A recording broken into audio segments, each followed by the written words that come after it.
be here with so many of you. As I was coming up from Greenville, coming down from Greenville, having left from Columbia, out on the campaign trail, I got to tell you, there's not a more beautiful place in the whole world than South Carolina. Amen.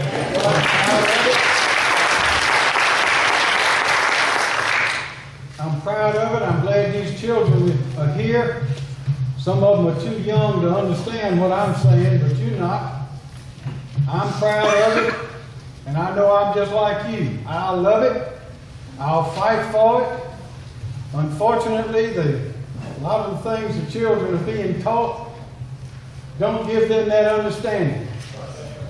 So that's why we're here. And I want to tell you, I know that the Tea parties have been criticized around the country. I know activists are always criticized around the country. People stand up to do something about their country because they're concerned about the country, and they're criticized and they're ridiculed.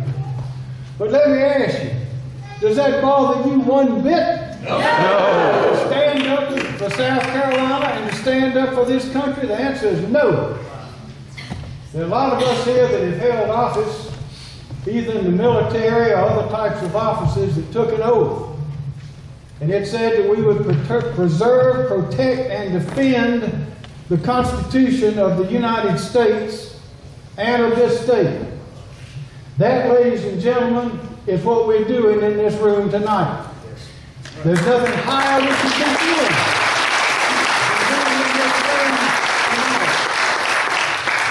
Now, from where I sit, I see danger on the horizon. I sometimes wonder if it's not too late. I sometimes wonder if we can turn it around. I sometimes wonder if there are enough of us left. I remember someone said that when the country gets to the position where there are more people riding in the wagon than there are pulling the wagon, we've got a problem. I'm beginning to wonder how many are riding and how many are pulling. But I know where the answer is. The answer is in the individual heart that loves liberty in this country. The answer is in this room. The answer is in every man, woman, and child's heart and mind that understands that this country is a beacon for the world. This is the greatest country that's ever been. It's the greatest country there will ever be. There's never been anything like this, but it can all fall apart with the wrong kind of decisions and the wrong kind of leadership. Now, in Washington, D.C. today, there's nothing but bad ideas rolling out over us like a torrent of water. It started back before 2006. A lot of our conservatives forgot that they were conservatives. They started voting like liberals.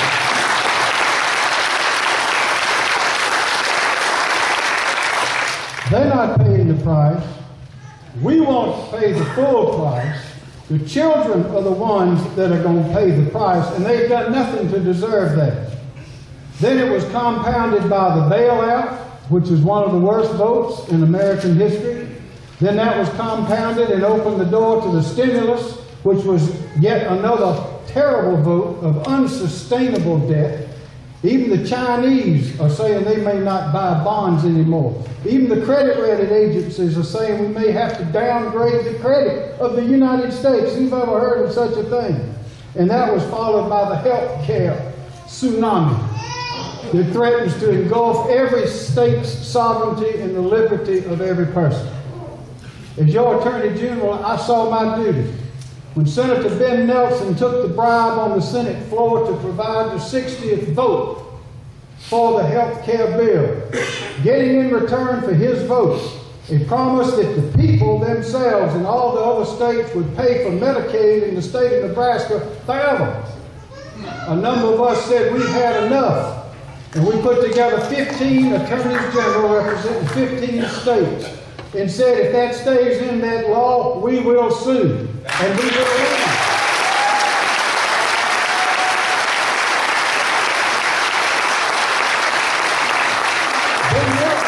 called me up, called me on my cell phone. He said, "Sir, what do I have to do to call the dogs off?" I said, "You got to get that Cornhusker kickback out of the law." He said, "We'll get it out, we'll get it out." I didn't believe he would, but they got it out. Even Bill Clinton said, "You got to get rid of that Cornhusker thing. It doesn't look right." He had the understanding to see that. But they left something in that's even worse. And that is this individual mandate. For the first time in the history of this country, you have the federal government that was formed to handle certain limited things, and that's all. 3 branches of government. Power was dispersed so no one could run over us. It was limited. It is a government of limited power. It says so in the Constitution. A child can read it and understand it. Then, to make sure that everyone understood, the 10 amendments were passed, including the 10th, that says all those powers not given to the national government are reserved to the states and to the people. Yes. They made it clear they're not supposed to be passing laws like that. Yes, they have. Yet it is the law today. So the question is, what are we going to do? Well, I call my Attorney General friends, and as of today, we have 19 states that have joined together and have filed a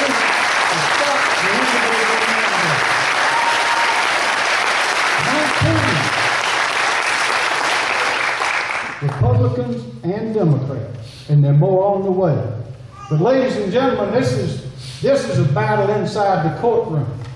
This is a battle over the meaning of the Constitution and the future of the country. Because if they can pass legislation like that, where the Congress tells you that you have to go buy something that you maybe don't want, you maybe don't need, then they can do anything. There's no limit.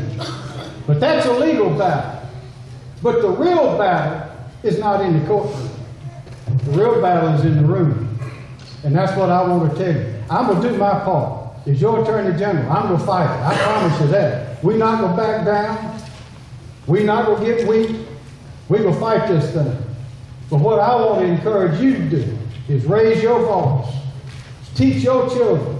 Is band together. Stick together. Attend the meetings. Support the cause.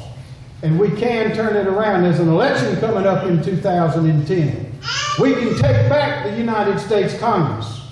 We can take back the House, and with some effort, we can take back the Senate. And we won't be able to unelect Mr. Obama until his time comes, which will give him a veto.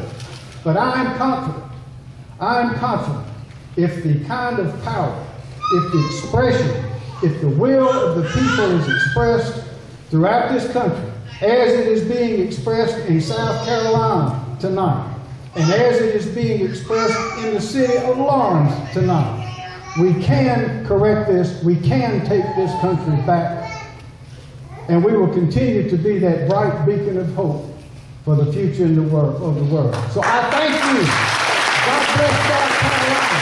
God bless this God bless all these states. And God bless the United States of America.